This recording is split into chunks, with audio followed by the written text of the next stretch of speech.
बोलो सत्यनारायण भगवान की जय। सत्यनारायण नारायण नारायण, लक्ष्मी नारायण नारायण नारायण, सत्यनारायण नारायण नारायण। बोलो सत्यनारायण भगवान की जय, लक्ष्मी नारायण भगवान की जय। आज बड़ा ही पावन दिवस, पूर्णिमा की तिथि, और आज के दिन भगवान श्री सत्यनारायण की पूजा करनी चाहिए, जो लक्ष्मी नारायण भगवान के स्वरूप हैं। इनकी पूजा करने से मनुष्य जीवन में धन धान की प्राप्ति होती है, रोग और शोक का नाश होता है, सौभाग्य की प्राप्ति होती है और दरिद्रता रूपी दुख का नाश होता है। तो सबसे पहले सत्यनारायण व्रत कथा में 5 अध्यायों में कथा है। पहले अध्याय में कथा आती है कि देवर्षि नारद चारों दिशाओं में घूमते घूमते इस मर्तलोक पे आए, पृथ्वी लोक पे। और यहां पृथ्वी लोक पे आए तो सारे प्राणियों को अपने अपने कर्मों के दुख से दुखी देखे। मनुष्य दुखी कैसे होता है? अपने कर्मों से ही होता है। कोई तन दुखिया, कोई मन दुखिया, कोई धन बिन भय उदास, थोड़े थोड़े सब दुखी। तो सारे मनुष्यों को देखे कि सारे मनुष्य दुखी हैं। अब नारद जी संत हैं, और संत हृदय नवनीत समाना। संत का हृदय होता है कि दूसरे के दुख को देख करके द्रवीभूत हो जाए। अपने दुख से तो आम इंसान दुखी होता है, लेकिन संत कवन है जो दूसरे के दुख से दुखी हो जाए। तो इस मर्तलोक पृथ्वी के सारे प्राणियों को दुखी देखकर नारद जी भी दुखी हो गए। अब मन में विचार करने लगे, इनके दुख को कैसे दूर किया जाए। इस उद्देश्य से नारद जी वैकुंठाधिपति लक्ष्मी नारायण भगवान के पास गए, और वहां लक्ष्मी नारायण भगवान को प्रणाम करके उन लक्ष्मी नारायण भगवान की स्तुति करने लगे। शांताकारं भुजगशयनं पद्मनाभं सुरेशं, विश्वाधारं गगन सदृशं मेघवर्णं शुभांगं, लक्ष्मीकांतं कमलनयनं योगभिर्ध्यानगम्यं, वंदे विष्णुं भवभयहरणं सर्वलोकैकनाथं। लक्ष्मी नारायण भगवान ने आशीर्वाद दिया नारद जी को और पूछे कि हे नारद मुनि, किस कारण से आपका यहाँ आगमन हुआ, सो आप बताओ। तब नारद मुनि बोले कि हे भगवान, मैं आज मर्तलोक पृथ्वी लोक पे गया था, और वहां सारे प्राणियों को मैंने देखा कि बड़े दुखी हैं। उनके दुख को दूर करने के लिए कोई ऐसा व्रत बताओ, कोई ऐसा उपाय बताओ, जिस उपाय के करने से, जिस किसी व्रत के करने से उनके दुख की निवृत्ति हो जाए। तब भगवान लक्ष्मीपति बोले कि हे नारद, घोर कलयुग में और पृथ्वी लोक पे सबसे श्रेष्ठ व्रत है भगवान श्री सत्यनारायण का व्रत। जो कोई भगवान श्री सत्यनारायण का व्रत करते हैं, उनके रोग शोक दुख की निवृत्ति होती है और जीवन में सौभाग्य की प्राप्ति होती है, धन धान की, संतान की प्राप्ति होती है। उसकी विधि बता दिए कि किसी भी दिन सायंकाल या विशेष दिन है पूर्णिमा, पूर्णिमा के दिन या संक्रांति के दिन या कोई शुभ दिन हो, जिस दिन लक्ष्मी नारायण भगवान का विवाह का दिन, जैसे गुरुवार है, बृहस्पतिवार, तो ऐसे शुभ दिन पे या जन्मदिन हो, शादी की सालगिरह हो, सायंकाल भाई बंधुओं के साथ बैठकर और पके हुए केले की फली, गेहूं का चूरमा, दूध, दही, इन सारी सामग्रियों को इकट्ठा करके और भाई बंधुओं के साथ बैठ करके भगवान श्री सत्यनारायण का विधिवत पूजन करना चाहिए। पूजन करने के बाद भगवान श्री सत्यनारायण की कथा सुननी चाहिए। कथा सुनने के बाद आरती इत्यादि करने के बाद भगवान सत्यनारायण को प्रणाम करके और उनका चरणामृत प्रसाद ग्रहण करना चाहिए, और इस प्रकार से उत्सव मना करके अपने घर जाना चाहिए। इस प्रकार की जो क्रिया करते हैं उनके घर में सुख शांति की प्राप्ति होती है, धन धान की प्राप्ति होती है और उनकी सारी मनोकामनाएं पूर्ण होती हैं, रोग और शोक से वे निवृत्त हो जाते हैं। यह पहले अध्याय की कथा है। बोलो सत्यनारायण भगवान की जय। अब नारद मुनि बोले दूसरे अध्याय में कि इस व्रत को सबसे पहले किसने किया और उसे किस प्रकार का लाभ मिला।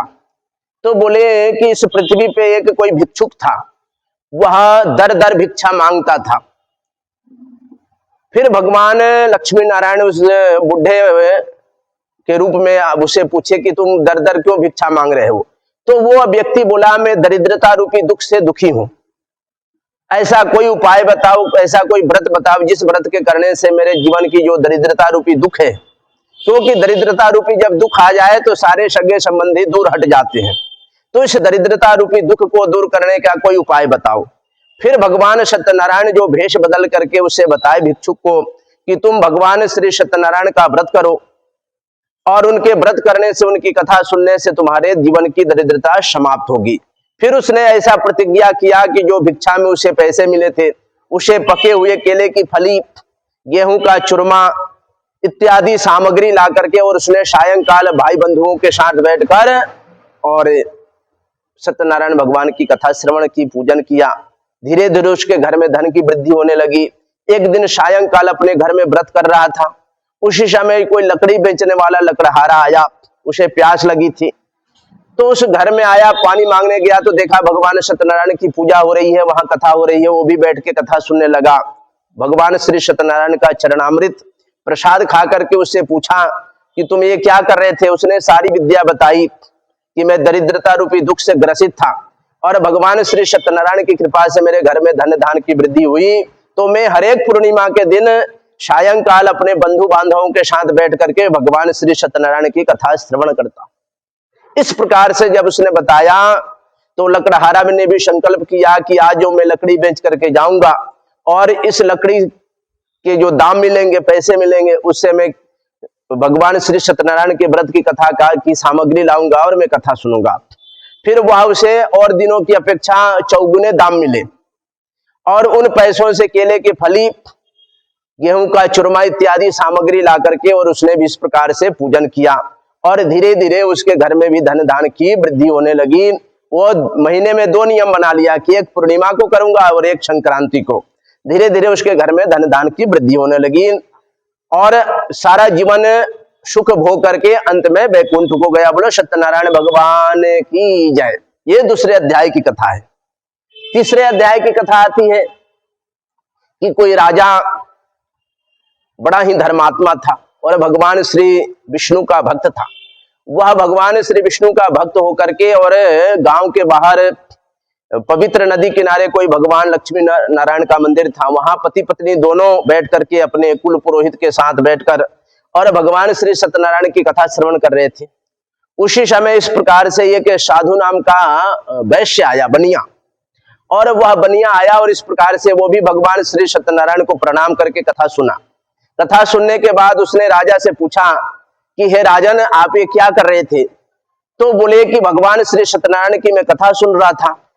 बोले इससे लाभ क्या है। तो बोले भगवान सत्यनारायण की जो कथा सुनते हैं उन्हें सौभाग्य की प्राप्ति होती है, संतान की प्राप्ति होती है, धन धान की प्राप्ति होती है, जीवन के सारे दुख शोक समाप्त हो जाते हैं। उस साधु नाम के बनिए के घर में कोई संतान नहीं थी। उसने मन में संकल्प किया कि मेरे घर में यदि कोई संतान की प्राप्ति होती है तो मैं भी इस व्रत को करूंगा। वह बनिया व्यापार से निवृत्त होकर अपने घर गया और घर गया, उसकी पत्नी का नाम था लीलावती। लीलावती से उसने बताया कि मैंने ऐसा संकल्प किया है कि मेरे घर में सत्यनारायण भगवान की कृपा से यदि संतान की प्राप्ति होती है तो मैं उनका व्रत करूंगा, उनकी कथा श्रवण करूंगा। और संसारिक धर्म प्रवृत्ति होने के बाद कुछ दिनों बाद उसके घर में एक कन्या उत्पन्न हुई। अब पत्नी बोली कि इस कन्या का नाम रखो कलावती, क्योंकि उसका नाम लीलावती थी। कलावती हुई और उस समय भी वो बनिया भूल गया, कथा नहीं करवाया। धीरे धीरे वह बड़ी होती गई, उसका विवाह किसी बनिए के पुत्र के साथ कर दिया। विवाह के समय भी वह भूल गया। अब वह अपने दामाद को लेकर वह बनिया व्यापार करने गया और इस प्रकार से बार बार संकल्प करके वह पूजन नहीं कर रहा था। इस कारण से भगवान श्री सत्यनारायण क्रोधित हो गए और जिस राजा के राज्य में गया था वहां के सैनिकों ने इस प्रकार से समझा कि ये चोर है, क्योंकि चोर चोरी की पोटली ला करके ससुर दामाद के पीछे रख दिए थे और इस प्रकार से इसको पकड़ के ले गए, जेल में डाल दिए। फिर पत्नी ने इस प्रकार से भगवान श्री सत्यनारायण का पूजन किया। भगवान श्री सत्यनारायण प्रसन्नचित हो गए और जिस राजा के कारागार में जेल में बंद थे ससुर दामाद, उस राजा को स्वप्न हुआ इस प्रकार से ये चोर नहीं है, बनिया बाणिक पुत्र है, ससुर दामाद है। राजा बड़ा प्रसन्न हुआ और दूसरे दिन ढेर सारे नए वस्त्र आभूषण और ढेर सारा धन देकर इन्हें विदा किया। इस प्रकार से विदा होकर के ये ससुर और दामाद अपने घर के लिए चले गए। बोलो सत्यनारायण भगवान की जय। ये तीसरे अध्याय की कथा है। चौथे अध्याय में जब ये लोग आने लगे उस समय भगवान सत्यनारायण दंडी स्वामी का वेश बना करके उस बनिए से पूछे कि तुम्हारे नौका में क्या है, तो उसने झूठ बोल दिया, बोला मेरे नौका में बेल के पत्ते हैं, जबकि हीरे मोती माणिक इत्यादि थे। और थोड़ी देर बाद इस प्रकार से अपने नित्य क्रिया से निवृत्त होकर गया तो देखा नौका उठी हुई है। समझ गया कि इस प्रकार से मेरे नौका में बेल के पत्ते हैं, क्योंकि भगवान सत्यनारायण ही हुए थे। जब गया वहां तो देखा इस प्रकार से बेल के पत्ते हैं। दुखी होकर के ससुर दामाद भगवान श्री सत्यनारायण के चरणों में प्रार्थना करने लगे कि हे भगवान, आपकी माया से सब मोहित हो जाते हैं, हमें क्षमा करो। फिर भगवान श्री सत्यनारायण की कृपा से उनके नौका में धन धान भर गया। फिर जाने लगे तो इस प्रकार से जैसे नगर के पास पहुंचे, इसने इसकी पुत्री को और पत्नी को सूचना दे दी कि तुम्हारे पिता और तुम्हारे पति आ रहे हैं। पुत्री कहीं भगवान सत्यनारायण की कथा सुन रही थी, प्रसाद का त्याग करके जब चली जाती है तो इसके पति इस प्रकार से नदी में डूबते हुए दिखते हैं। फिर आकाशवाणी हुई कि तुम प्रसाद और चरणामृत खा के आएगी, फिर तेरे पति मिलेंगे। इस प्रकार से वह कन्या कलावती प्रसाद ग्रहण करके आती है। इसके पति और पिता के दर्शन होते हैं, सारा परिवार इकट्ठा होता है और फिर भगवान श्री सत्यनारायण की कथा श्रवण करते हैं, पूजन करते हैं। फिर उस बनिया साधु नाम के वैश्य बनिया ने ऐसा संकल्प किया कि मैं सारा जीवन क्या करूंगा, भगवान श्री सत्यनारायण की कथा सुनूंगा। उसने भी हर एक पूर्णिमा और संक्रांति के दिन नियम बना लिया कि भगवान श्री सत्यनारायण का मैं व्रत करता रहूंगा। इस प्रकार से ये चौथे अध्याय की कथा। बोलो सत्यनारायण भगवान की जय। एक अध्याय अंतिम और है। इस अध्याय में कोई राजा था, वह राजा तामसिक था, शिकार खेलने के लिए गया तो जंगल में एक जो ग्वाल बाल थे उन्होंने भगवान का छोटा सा मंदिर बनाया और भगवान श्री सत्यनारायण की फोटो रख करके वहां भगवान श्री सत्यनारायण की कथा कर रहे थे। भोग लगाए, प्रसाद किए, शंख बजाए, सब कुछ किए, लेकिन राजा अभिमानी होने के कारण वहां भगवान सत्यनारायण को प्रणाम नहीं किया और नहीं उनका प्रसाद ग्रहण किया। जब अपने राज्य में लौटा तो सब कुछ नष्ट भ्रष्ट पाया। फिर समझ गया कि मैंने भगवान श्री सत्यनारायण का अपमान किया, इस कारण से कुछ भी नहीं मिला। फिर दोबारा आता है और वहां भगवान सत्यनारायण को प्रणाम करके उनके प्रसाद चरणामृत को ग्रहण करता है।